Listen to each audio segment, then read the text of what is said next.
มีผู้ใช้Facebook เผยแพร่คลิปวิดีโอการเผารถให้คนที่เสียชีวิตไปแล้วเนาะก็เลยไปกระแสดราม่าสวัสดีท่านผู้เบิ่งทั้งหลายตอนนี้อยู่กับช่องหน้าสื่อเก่าสิ่งเคยเนาะเพิ่นเรื่องที่มีสาระและก็บ่มีสาระมาเล่าสู่พ่อแม่พี่น้องเบิดสุขได้รับฟังเส้นเก่าสิ่งเคยนี่เนาะมื้อนี้ก็สิมาเว้าเกี่ยวกับกระเสือนะพี่น้องที่กำลังเป็นกระแสในประเทศลาวเฮาในตอนนี้ในสังคมตอนนี้นะแม่เนาะเกี่ยวกับมีผู้ใช้Facebook เผยแพร่คลิปวิดีโอการเผารถให้คนที่เสียชีวิตไปแล้วเนาะก็เลยเป็นกระแสดราม่ากันใหญ่โตมโหฬารเนาะเดี๋ยวมื้อนี้เนาะบ่น่าสิมาเล่าเรื่องราวทั้งหมดทั้งมวลให้ฟังตามที่บ่น่าไปอ่านข่าวรวบๆกันมาหาหน้านะเนาะประมาณนึงเนาะโอเคนะเนาะเรื่องเล่าทั้งหมดทั้งมวลเนาะเกิดขึ้นอยู่ที่เมืองอุทุมพรแขวงสวรรณเขตเนาะอยู่ที่หมู่บ้านแห่งหนึ่งเนาะคือมีคนออกมาเผยแพร่ประมาณว่าก่อนพอที่เสียชีวิตนะพ่อได้บอกว่าให้เผารถให้น้ำเด้อเพราะรถอันนี้เป็นรถที่เราหักเราห่วงนะเป็นรถที่เราหักซะเนาะก็เลยลูกนี่ก็เลยได้เฮ็ดตามพอบอกเนาะก็เลยได้พอได้เสียชีวิตแล้วก็เลยเผาตามเนาะก็เลยมีการมีภาควิจารณ์ดราม่ากันนักหน่วงเนาะที่นี่เนาะก็เลยมีคนไปคอมเมนต์หลายทิศทางเลยเนาะบางคนก็บอกว่าถ้าให้เผาบางคนก็ไปคอมเมนต์ในทางว่าถ้าเขาให้พอให้เผาเฮือนให้ก็สิเผาบ่สินะสำหรับทุกตัวว่าน่าคิดว่าคำแบบนี้มันรุนแรงเกินไปเนาะเป็นรุนแรงแบบว่าคนเฮามันก็รู้จักแยกได้แหละเนาะเพราะว่าคล้ายๆกับแบบว่าบางคนนะเอาหมอแหกแต่กระโปะไปถิ่มไว้นี่แบบว่าเวลาเผาเวลายังแล้วคล้ายสินะแต่คนนี้อาเซียแตกต่างหมู่แล้วก็เป็นสิ่งที่มีมูลค่านะไปเผาถิ่มเผาให้พออย่างสินะโดยความคิดของเราคือแบบว่าครั้งสุดท้ายที่อยากเฮ็ดให้พอประมาณนี้นะเนาะ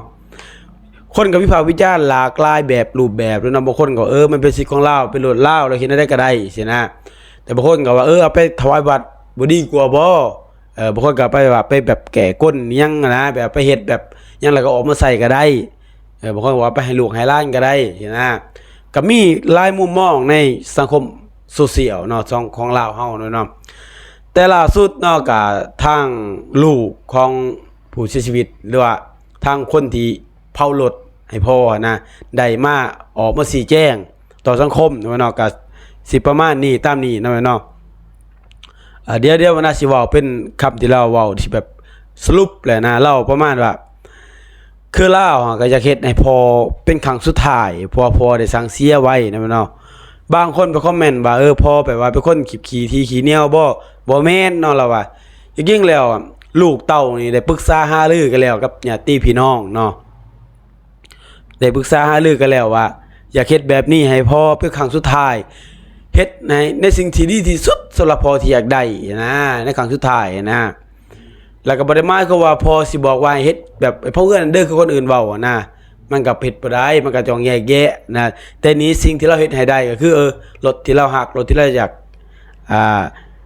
ได้แล้วเขาก็สิเฮ็ดให้แล้วก็ยกตัวอย่างว่ามันก็คล้ายๆกับแบบว่าพวกเขาของใส่ต่างๆนะที่เอาไปให้ตามแบบเวลาเผาอะไรยังแล้วไปวางไว้ตามปราสาทต่างๆมันคล้ายๆกันแล้ว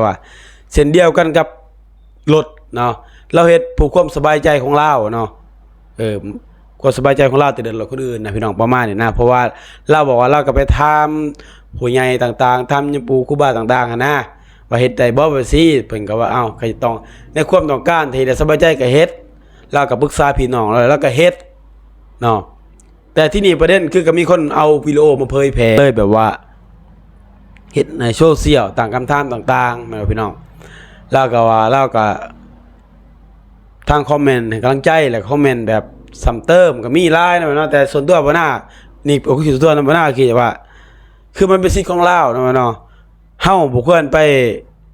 ต่อว่าความเสื่อของคนอื่นในตราบใดที่คนนั้นบ่ได้เฮ็ดความเดือดร้อนให้คนอื่นนะพี่น้องเนาะถ้าเราเฮ็ดของเราเองเราเผารถเราเองรถถูกต้องตามกฎหมายเผารถเราเองแล้วก็เป็นรถที่แบบว่าเราจะได้เราเต็มใจที่จะเผานะพี่น้อง เราเต็มใจสิเผานะเราก็เฮ็ดของเราเองสินะตามความคิดของข่อยได้เขาคิดว่ามันก็บ่ได้เป็นหยังได้แหละตราบใดที่มันบ่ได้เดือดร้อนบ่ได้ไปหลอกลวงบ่ได้เป็นหยังกับคนอื่นนะเราเฮ็ดผู้ความสบายใจอีกอย่างนึงเนาะเราก็ได้ปรึกษาหารือกับพี่น้องปองป้ายและบุญสุขทุกคนเนาะเบาหน้านี่เป็นคนหนึ่งที่ว่าบ่ค่อยเชื่อเรื่องหยังที่มันต่างๆที่ว่าเฮาแบบบ่ได้ก็บ่ได้ว่าลบหลู่ได้แต่บางสิ่งบางอย่างเบาหน้าก็บ่เชื่อแต่เบาหน้าก็เป็นคนหนึ่งที่บ่ได้ไปบ่ได้ไปคัดค้านหรือบ่ได้ไปว่าคนที่เชื่อได้เขาเชื่อก็เชื่อไปเฮาเคารพในความเชื่อของคนอื่นตราบใดที่ว่าคนนั้นบ่ได้เฮ็ดบ่ได้เฮ็ดสิ่งบ่ดีบ่ได้มาเฮ็ดให้คนอื่นเดือดร้อนเฮาเคารพได้สำหรับตัวบ่น่านะเขาสิจังเฮ็ดไปเนาะมันเป็นรถของเรามันเป็นสิ่งที่เราห้ามบ่ได้แล้วพอเราอยากได้เราเฮ็ดไปเนาะมันก็เป็นสิ่งของเราบางคนก็ไปคอมเมนต์ว่ามันก็เคยมันจะได้เวลาเฮาลงเผยแพร่ไปในโลกโซเชียลต่างๆมันก็มีแหละเนาะทั้งคนเห็นเดือดและเว้นด้วยแต่ว่าบางคนก็เขาคือบ่เอาไปถวายวัดอย่างนี้เข้าใจเนาะความคิดแต่บางคนไปบอกว่าถ้าเราให้เผาเฮือนให้ก็สิเผาบ่สินะมันก็บ่ขนาดนั้นดอกก็คิดว่านะมันเราก็เฮ็ดดอกแต่เพียงแต่ว่าอันนี้รถนี่เรามั่นใจว่าเราเฮ็ดเราสามารถเฮ็ดให้ได้นะสิ่งใดที่เราเฮ็ดบ่ให้บ่เฮ็ดบ่ให้บ่ได้สินะเราก็บ่เฮ็ดแต่ในสิ่งนี้เราสามารถเฮ็ดให้ได้เราก็เลยเฮ็ดมันก็บ่ได้แปลกเนาะแต่แปลกที่ว่าประเทศลาวเฮามันเพิ่งเฮ็ดครั้งแรกแล้วมันก็ที่เห็นข่าวมาเฮ็ดครั้งตำอิดมันก็เลยแปลกแม่นบ่พี่น้องเรื่องนี้ก็คือส่วนตัวแล้วก็บ่ได้ไปลบหลู่ความเชื่อของผู้ใดเนาะแต่ว่าเข้าใจแหละบางคนเสียดายเนาะเสียดายรถมันก็ยังเฮ็ดมันก็ยังได้เอาไปสามารถไปเอาไปเข้าวัดเฮ็ดบุญเดี๋ยวยังมันก็สิบ่ดีกว่าบ่มันก็ดีเนาะแม่นบ่คือจังซี่พี่น้องเดี๋ยวบ่น่าสิเว้าเนาะ1ความคิดบางคนบอกว่าเอาไปเข้าวัดเข้ายังนี่มันสิบ่ดีกว่าบ่ได้บุญนำแล้วก็เอาไปเฮ็ดแบบว่า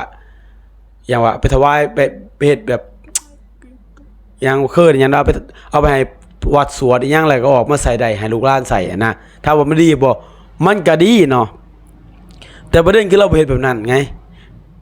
ประเด็นคือเราบ่เฮ็ดแบบนั้นเนาะเราเอาไปเผาเพื่ออยากให้พอเราเพื่ออยากเฮ็ดให้พอเราเป็นครั้งสุดท้ายมันก็เป็นสิทธิ์ของเราเนาะเราเฮ็ดแล้วสบายใจไผสบายใจครอบครัวสบายใจเราสบายใจพี่น้องของเราว่าได้เฮ็ดเพื่อพอเป็นครั้งสุดท้ายแม่นบ่มันสิบ่สบายใจคนที่เบิ่งแม่นบ่พี่น้องแต่มันก็เข้าใจได้แหละแต่บางคนก็จะไปแม่นแห้งหลายบางคนก็เว้าจนถ้าให้เผาเมียเผาหยังให้สิบ่เฮ็ดนำเราบ่ซั่นสิมันก็เกินไปเนาะเราก็บ่าวสิหยังแหละเขาจำสิเราบ่ได้เนาะแล้วก็มาคอมเมนต์ในช่องดำแอปดำก็เข้าไปเบิ่งได้เนาะแล้วก็ว่าเคยจะได้เราก็เฮ็ดได้ในสิ่งที่เราเฮ็ดเนาะเวลาอย่างที่มันเกินตัวไปแล้วก็บ่เฮ็ดดอกเนาะอีกอย่างนึงเราก็ว่าขอยไปเบิ่งในเราชี้แจงแล้วว่ารถเราก็มีพอใส่อยู่เอาไงซะสิ่งนี้หั่นเราเฮ็ดให้ได้เนาะรถนี่เราหมายก็ว่าเราเฮ็ดให้ได้แหละเพราะเราต้องการเนาะเราก็เฮ็ดให้มันบ่ได้ผิดกฎหมายมันบ่ได้หยังเนาะมันบ่ได้อันนั้นบ่ได้เดือดร้อนผู้ใดนะเอาไงซะเราเฮ็ดให้ได้ส่วนคนอื่นสิวิพากษ์วิจารณ์ก็มันก็นานาจิตตั้งเนาะเพราะว่ามันลงไปในโลกโซเชียลแล้วมันก็มีทั้งคนให้กำลังใจคนวิพากษ์วิจารณ์มันก็ตามนั้นนั่นแหละเนาะแต่สำหรับส่วนตัวบ่ได้อยากบอกว่าเฮาบ่ควรไปไปหยังไปดูถูกหรือไปยังความเชื่อของเขาเนาะระดับที่เราเผารถได้เพื่อให้พอเราก็ต้องมีความเชื่อระดับหนึ่งแล้วเนาะคือเราว่าแล้วมันสิได้เพราะว่าเชื่อบ่สิได้หรือบ่ได้สิได้หรือบ่ได้มันก็อยู่ในใจเฮาผู้เฮาคิดพี่น้องอย่าเอาไปคอมเมนต์ต่อว่าลาวเนาะเว้าได้เนาะว่าคือบ่เป็นนั้นคือประเภทนี้อันนี้เว้าได้แต่บางคนว่าคือบ่จูดเทือนนั้นให้เราอย่างนี้มันเกินไปเนาะมันเกินขอบเขตเนาะโอเคเนาะสำหรับคลิปนี้ก็สิจบเพียงเท่านี้เนาะกับบ่ได้ครับบ่ได้ลืมกด Subscribe กดติดตามเป็นแรงใจช่องนาๆเนาะเดี๋ยวก็สิหาเอาข่าวต่างๆมาอัปเดตให้ทุกคนได้ฟังเนาะเรื่องราวต่างๆของเกิดขึ้นอยู่ในสังคมเฮาแหละแต่ว่าเป็นเรื่องที่เว้าแล้วก็ให้เคยว่าเว้าเราสู่กันฟังสิซั่นเนาะเพราะว่าบ่น่าก็บ่ได้มีความรู้หยังมากมายขนาดนั้นเพียงแต่อยากมาเล่าข่าวให้คนได้ฟังแล้วก็มาคุยกันในเชิงบวกแล้วก็มาโซเลกันนะบ้านเราเอิ้นว่าโซเลนะเนาะโอเคนะสำหรับคลิปนี้เนาะบ่ได้ครับบ่แล้วอย่าลืมกด Subscribe กดติดตามเป็นกำลังใจช่องนาๆเนาะเจอกันใหม่ในคลิปหน้าสำหรับคลิปนี้บ่น่าก็ว่าสบายดี สบายดีบ๊ายบาย